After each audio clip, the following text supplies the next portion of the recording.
नमस्कार दोस्तों, स्वागत है आप सबका आपके अपने यूट्यूब चैनल परीक्षा किलर पर। दोस्तों, आज हम बात करने वाले हैं यूपीडब्ल्यूएससी पीईटी की परीक्षा के बारे में। कि आखिर बचे हुए दिनों में किस तरीके से तैयारी करी जाए, क्या किया जाए बचे हुए दिनों में। जो बचे हुए कुछ दिन हैं हमारे पास 15-20 दिन, इनमें हमें ऐसा क्या करें कि हमारा जो स्कोर है वो मैक्सिमाइज हो सके, ज़्यादा से ज़्यादा हम स्कोर कर सकें और हमारा जो परसेंटाइल है वो 99 प्लस परसेंटाइल रहे। इसके लिए हमें अंतिम दिनों में ऐसा क्या करना चाहिए। तो दोस्तों, मैं इसमें बताऊंगा कि मैंने पिछले 3 पीईटी परीक्षाओं में ऐसा मैंने क्या किया जिससे मेरे तीनों बार 99.8 के करीब परसेंटाइल मेरा रहा। आप लोगों को मैं एक वीडियो में आप अपना स्कोर कार्ड भी दिखा चुका हूँ 2 सालों का, 2023 का और 2022 का। ठीक है, तो आप लोगों को ऐसा क्या करना है कि आप लोग भी मेरी तरह 99.85 की परसेंटाइल तक पहुँचें, जिससे आप लोग आने वाली और सबसे महत्वपूर्ण बात दोस्तों ये है कि ये पीईटी की वैलिडिटी अब की बार 3 साल की होगी। तो आपको जी जान से इसमें परसेंटाइल आपको बहुत तगड़ा लेकर के आना है, जिससे आप लोअर पीसीएस, लेखपाल, बीडीओ की नई भर्ती और तमाम जो भर्तियां हैं, इन भर्तियों में आपको शॉर्ट लिस्टेड होना है। तो आपको 99 पॉइंट ऊपर से जो परसेंटाइल है वो लेके आना पड़ेगा मेरी तरह से। ठीक है दोस्तों, तो इस दोस्तों मैं इस वीडियो में आपको बताऊंगा कि मैंने किस तरह से ये स्कोर अचीव किया और लास्ट के आपको इस कुछ दिन बचे हुए दिनों में आपको क्या करना चाहिए कि जिससे आपका स्कोर बूस्ट हो जाए।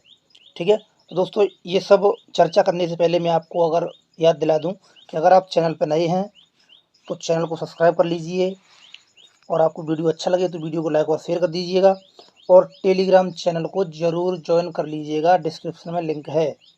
तो दोस्तों शुरू करते हैं बिना किसी टाइम वेस्ट के कि आखिर हमने वो क्या चीज़ें की जिससे हमारा पीईटी में स्कोर हर बार 99.8 के ऊपर ही परसेंटाइल रहा।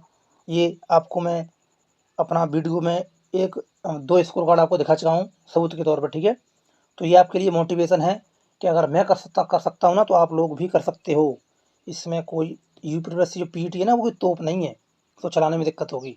बस थोड़ी सी मेहनत और काम तमाम पीईटी का। ठीक है, तो डिस्कस करते हैं आगे। तो दोस्तों सबसे पहले हम बात करेंगे पीईटी में क्या क्या सिलेबस है। एक बार थोड़ा सा मैं आपको एग्जाम पैटर्न बता दूं कि पीईटी में जो एग्जाम पैटर्न है वो दोस्तों क्या है। 50 क्वेश्चन आपको जीएस के मिलेंगे। ठीक है, 25 क्वेश्चन आपको मैथ के मिलेंगे। ठीक है, और आपको 15 क्वेश्चन आपको मिलेंगे। आपको किसके 15 क्वेश्चन आपको मिलेंगे हिंदी के। और दोस्तों इसमें 5 क्वेश्चन रीजनिंग के और 5 इंग्लिश के मिलेंगे। इस प्रकार से आपका ये टोटल 100 बनेगा। ठीक है, जिसमें मैथ में क्या रहेगा, मैथ में 4 आपकी डीआई रहेंगी जो बहुत खतरनाक आती हैं। ये ना आपकी 4 डीआईओं को तैयार करने के लिए आपको बहुत मेहनत करनी पड़ेगी। इसके लिए आपको बहुत प्रैक्टिस थर्ड लेवल पर करनी है, वो मैं आपको बताऊँ कैसे करनी है। ठीक है, इंग्लिश आपको पढ़नी नहीं है क्योंकि तुम खूब पढ़ लोगे। यूपी बोर्ड के जो स्टूडेंट हैं, यूपी में जो बैठते हैं परीक्षा में, उनकी इंग्लिश मेरी तरह कमज़ोर होती है, तो आपको इंग्लिश पढ़नी नहीं है। तुक्का लगा देना, 2-3 सही हो जाएंगे आराम से। रीजनिंग आप नॉर्मल आती है, 5 क्वेश्चन आप रीजनिंग तैयार कर लोगे। ठीक है, जीके में आपको क्या करना है, चलो आपको थोड़ा डिटेल से बताता हूँ। सबसे पहले अब हम बात करेंगे, मैंने आपको डिस्कस कर दिया कि एग्जाम पैटर्न क्या रहने वाला है। ठीक है, कितने कितने क्वेश्चन किस चीज़ के आएंगे और 100 मार्क्स का पेपर होता है आपका। तो सबसे पहले मैं बात करूँगा आपको जीएस जो 50 क्वेश्चन का, इसके बारे में हम लास्ट में डिस्कस करेंगे। बहुत तगड़ी चीज़ आपको जीएस के बारे में बताने जा रहा हूँ। सबसे पहले हम बात करेंगे रीजनिंग की। रीजनिंग के 5 क्वेश्चन हैं, तो सिंपल ही आती है 5 क्वेश्चन रीजनिंग के। तो आपको क्या करना है रीजनिंग के लिए, बस प्रैक्टिस करते जाना है। 4-5 क्वेश्चन आएंगे, ज़्यादा कठिन नहीं आते हैं। आप 5 में 5 लगा दो, रीजनिंग आपको कोई दिक्कत नहीं होने वाली है। तो ये आपका डन हो गया रीजनिंग। ठीक है, रीजनिंग आपने जितनी पढ़ी है वहीं से हो जाएगा आपका काम। अब नंबर 2, मैंने इंग्लिश के लिए आपको मैंने बता दिया है कि इंग्लिश में आपको जी कुछ नहीं पढ़ना है आपको। ठीक है, तो इंग्लिश भी कट होगी। अब आपका नंबर 3 पर हम बात करेंगे हिंदी। 15 क्वेश्चन हिंदी के होंगे। तो दोस्तों हिंदी एक ऐसा सब्जेक्ट है, अगर इसमें थोड़ी सी मेहनत कर ली जाए तो बस यूपी बोर्ड वाले लड़कों की हिंदी तो मजबूत होती है। बस आप थोड़ी सी मेहनत कर लो तो पूरे के पूरे मार्क्स इसमें आपके सिक्योर हैं। कैसे, देखो इसमें आपको बताऊँ इसमें क्या आएगा। 5 क्वेश्चन आपको हिंदी के मिलेंगे व्याकरण के, जिसमें आपका सारा कुछ आएगा पूरा। व्याकरण भी आएगी उसमें, विलोम शब्द भी आएंगे, पर्यायवाची भी आएंगे, कहीं से भी आ सकता है। 5 क्वेश्चन है वो आपको उसमें कहीं से भी मिल सकते हैं पूरे सिलेबस में। ठीक है, आप सिलेबस एक बार देख लीजिएगा पीईटी का क्या है, सो वहीं से आपको सारा मिल जाएगा। 10 क्वेश्चन की बात करूँ मैं तो 2 आएंगे उसमें, क्या, पैराग्राफ, जिसमें आपको 5 क्वेश्चन एक पैराग्राफ में होंगे, तो 10 क्वेश्चन इस प्रकार से बनेंगे आपके। तो पैराग्राफ तो आप नॉर्मली आएगा, ज़्यादा कठिन आ गया तो दिक्कत होगी। हालांकि पीटी का जो पेपर है वो मैंने तीनों बार दिया है, उसमें शुरू का पेपर थोड़ा ठीक था, सरल आया था। 2021 का, 2022 का भी थोड़ा सरल था और सेम था। 23 का जो था वो लेवल बहुत खतरनाक था, ठीक है।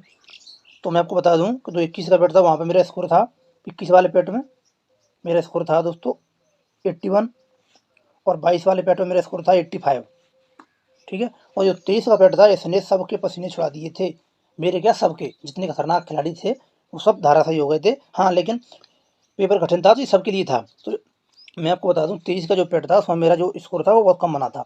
मेरा स्कोर बना था 58 के करीब, 58, 58 में से ना बहुत कम हो गए पिछले की अपेक्षा, तो ये बहुत कम है। लेकिन परसेंटाइल बहुत खतरनाक था यहाँ पे भी, इतने स्कोर पर भी परसेंटाइल आपको पता कितना है?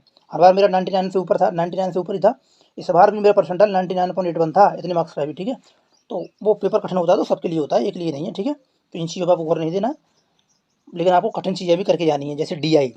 तो मैंने आपको क्या बता दिया, मैंने आपको हिंदी तक बता दिया है, ठीक है। अब मैं आपको बताऊंगा मैथ के बारे में कि मैथ के लिए क्या करना है आपको। मैथ जो इसमें बहुत महत्वपूर्ण रोल अदा करता है मैथ। तो 25 क्वेश्चन है, 25 क्वेश्चन कैसे आएंगे वो मैं आपको बता रहा हूँ।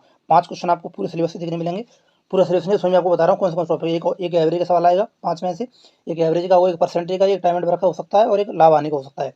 ऐसे सवाल आएंगे, ठीक है। और हो सकता है एक से सिंपलीफिकेशन से मिल जाए। ऐसे 5 सवाल आपको मिलेंगे सिंपल सिंपल से, ठीक है।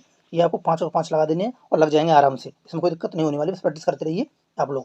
देखो मैथ रीजनिंग के लिए आपको प्रैक्टिस ही करनी है और कुछ नहीं करना। कोई स्टैंडर्ड बुक उठाइए और आपको PET का प्रीवियस ईयर का जो मैथ के क्वेश्चन है वो आप लगा लीजिए। PET का जो प्रीवियस ईयर PYQ है, पूरा पेपर उठाइए, 2-3 पेपर हो चुके हैं, तीनों पेपर कहीं से आप उठाइए, उनको लगाइए, चेक करिए कि हम कितने पानी में हैं, ठीक है। ये तो होगी मैथ की बात। अब मैथ में ये तो 5 क्वेश्चन हो गए वो जो आते हैं जनरली। अब मैं आपको बताऊँ इसमें 20 क्वेश्चन की DI आएगी, 20 क्वेश्चन आपको DI के मिलेंगे, 4 DI आएंगे 5-5 क्वेश्चन की। तो ये DI बहुत खतरनाक है, इसलिए आपको क्या करना है मैं बता रहा हूँ आपको। इसके लिए आपको SSC के लेवल की, SSC CA लेवल की DI पढ़नी है, वो इससे भी तगड़ी आती है, लेकिन मैं आपको बता रहा हूँ आपको DI SSC CA लेवल की पढ़नी है और उसकी प्रैक्टिस करनी है बची हुई इन दिनों में। जो भी दिन बचे हैं आपको 10 या 15 मान लो, 15 दिन मान के चलो आप। 15 दिन में आपको क्या करना है, DI की धमाकेदार प्रैक्टिस करनी, 2-2 घंटे डेली। जितना DI की प्रैक्टिस हो सके उतना आप इन 20 क्वेश्चनों के नजदीक पहुंच जाओगे जितनी प्रैक्टिस करोगे। भाई मैथ के लिए practice, practice and more practice, कुछ नहीं है इसके अलावा मैथ में। पर प्रैक्टिस करिए, एक बार कॉन्सेप्ट जान लीजिए, फिर प्रैक्टिस करते रहिए, ठीक है। टाइम की कोई दिक्कत नहीं होने वाली है। हाँ, हालांकि अगर DI टपा आती है तो टाइम की दिक्कत होती है, ये सारा डिपेंड करता है DI पे। अगर DI सिंपल सी आ गई तो टाइम बहुत है 2 घंटे, ठीक है। क्योंकि इसमें 2 घंटे में इसमें करना क्या है, 5 क्वेश्चन GS के हैं, 25 मैथ के हैं, वो सॉरी 5 रीजनिंग के, 25-30 क्वेश्चन हो सॉल्व करने वाले। अगर इसमें DI टपा आती तो दिक्कत होती थोड़ी सी, बाकी आप फिर भी आप टेस्ट लगाते रहिए जिससे आपका टाइम मैनेजमेंट सही हो जाए। अब हम बात करते हैं GS की लास्ट में। तो GS के लिए आपको क्या करना है, तो दोस्तों GS में आपका सिलेबस इसमें डिफाइन है। 5 क्वेश्चन की आपकी पॉलिटी आएगी, वो हाँ 5 की पॉलिटी आएगी आपकी, 10 नंबर की करंट आएगी, ठीक है। करंट पे भी आपको बहुत करना है, और आपका 5 की पॉलिटी, और आपका 5 का मॉडर्न हिस्ट्री, 5 का प्राचीन भारत का इतिहास। ऐसे क्वेश्चन सिलेबस आप देख लीजिए, इस तरह से दिया है। तो सबसे पहले आपको करना है, आपको PYQ देखना है, इसके प्रीवियस ईयर के जो क्वेश्चन पेपर है उसमें देखिए GS किस लेवल का आया है। आप GS को चेक करिए, उसी के बेस पे आपको तैयारी करनी है, और आपको फालतू क्वेश्चन कहीं से नहीं पढ़ने हैं। जितने भी एग्जाम यूपी में हुए हैं, यूपी ट्रिपल सी जितने भी एग्जाम कराए हैं, उन सारे पेपर्स के PYQ उठाइए, बस उनको करिए, उनको प्रैक्टिस करिए, उनको याद करिए, उनको रट्टा मार दीजिए, और करंट पढ़ती रहिए, 10 क्वेश्चन करंट आने वाली है आपकी, ठीक है।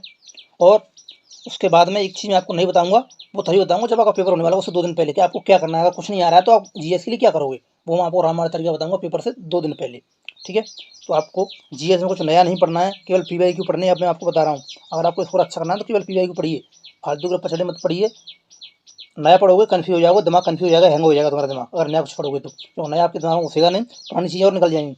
इसलिए मैं आपको बता रहा हूँ कि पुरानी चीज़ें जितनी आपने पढ़ी हैं उनका रिवीजन करिए और PYQ लगाइए, बस इससे बड़ा कोई नया रामबाण तरीका नहीं है। दोस्तों उम्मीद करता हूँ आपको वीडियो अच्छा लगा होगा। वीडियो अगर अच्छा लगा तो लाइक और शेयर करें, चैनल को सब्सक्राइब करें। मिलते हैं अगले वीडियो में। जय हिंद, जय भारत।